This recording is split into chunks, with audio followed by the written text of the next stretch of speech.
주도적인 삶, 관계에 치이지 않는 심리 한 스푼 시작합니다. 지난 팟캐스트에서 우리는 인간의 4가지 행동을 알아봤습니다. 오늘은 우리 뇌에서 행동이 일어나는 과정을 더 이야기해 보겠습니다. 우리가 어떤 행동을 할 때 그 과정을 단계별로 살펴보면 다음과 같습니다.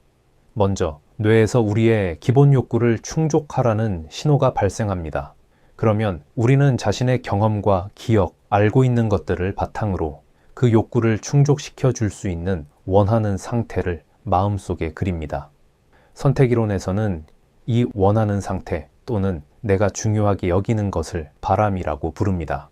추상적인 욕구로부터 구체적인 바람이 마음속에 형성되면 우리는 현실에서 그것을 이루기 위한 행동을 선택하게 됩니다. 즉, 욕구, 바람, 행동 선택이라는 흐름이 찰나의 순간에 무의식적으로 일어나며 그 결과가 현재의 행동으로 나타나는 것입니다. 그러면 바람에 대해 좀 더 살펴볼까요? 욕구는 모든 인간에게 공통적으로 존재하지만 그 욕구를 어떻게 충족할 것인가는 사람마다 다릅니다. 선택이론에서는 욕구를 구체적으로 어떻게 충족할 것인가를 바람이라고 부릅니다. 이처럼 바람은 개인적인 삶의 경험과 가치관 등에 따라 형성된 욕구 충족의 구체적인 방향이자 기준입니다. 예를 들어 모두가 배고픔이라는 생존 욕구를 느끼더라도 어떤 사람은 집밥을 원하고 어떤 사람은 혼밥을 선호하고 또 어떤 사람은 친구와 외식을 선택합니다. 이렇게 같은 욕구를 충족하려 하더라도 각자의 바람은 다르게 나타나며 그 바람이 설정한 방향으로 행동이 선택되는 것입니다. 그런데요, 우리가 만들어내는 바람과 그에 따른 행동이 언제나 만족스러운 것은 아닙니다.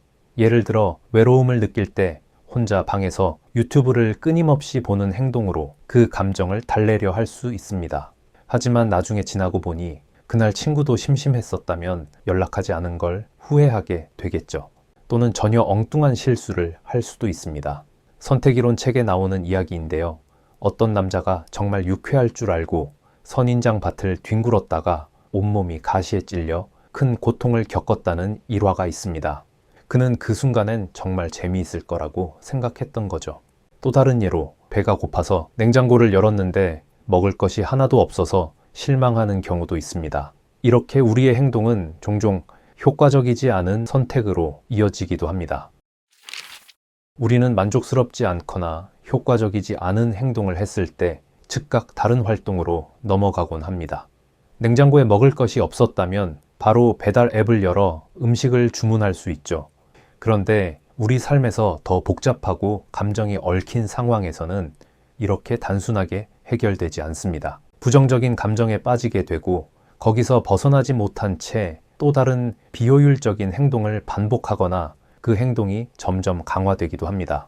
예를 들어 후회와 자책으로 인해 스스로를 더 고립시키거나 충동적인 소비로 감정을 잠시 달래려 한다든지 말입니다. 이런 악순환을 막기 위해서 우리는 의식적으로 개입이 필요합니다. 그렇다면 어떻게 해야 할까요? 후회와 원망에만 머무르면 같은 행동을 반복할 가능성이 높습니다. 그래서 우리는 여기서 한 걸음 더 나아가야 합니다. 선택이론에서는 행동 평가학이라는 중요한 과정을 강조합니다. 방법은 간단합니다. 내가 했던 그 행동이 과연 효과적이었나? 이렇게 스스로에게 묻는 겁니다. 이때 중요한 건 후회나 원망 같은 감정에만 빠지는 게 아니라 행동이 원하는 결과를 충족했는지를 객관적으로 바라보는 것입니다. 또한 상황이 부정적이었다라고 해서 무조건 비효과적이었다고 평가하지 않는 것도 중요합니다. 진짜로 내 바람이 충족되었는지 솔직하게 스스로에게 묻고 답해야 합니다. 물론 이런 질문을 하는 상황은 거의 효과적이지 못했다고 답하게 되겠죠. 그렇다면 다음 단계는 무엇일까요?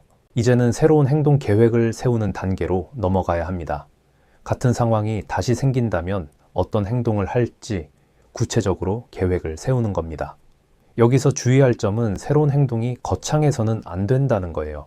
마음의 부담이나 고민 없이 바로 실천할 수 있는 행동이어야 합니다. 그래야 실제 상황에서 행동으로 옮기기가 쉽습니다.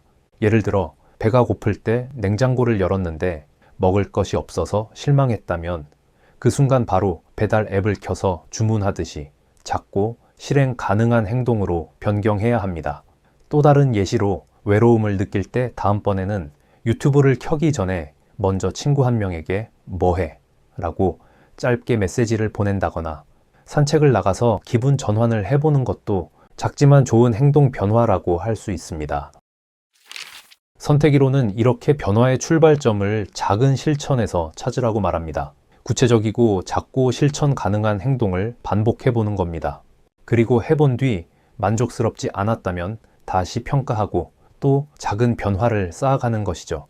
이렇게 점진적으로 변화가 누적되면 어느 순간 우리의 행동 패턴과 삶의 질이 달라지게 됩니다. 결국 중요한 건 내가 주도적으로 평가하고 변화시켜 나가는 과정에 있다는 것.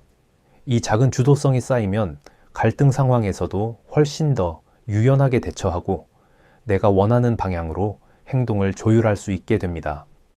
자, 다음 팟캐스트에서는 주도적인 삶을 위한 세계관을 확장해보는 내용으로 돌아오겠습니다. 오늘도 청취해 주셔서 감사합니다. 시네스였습니다.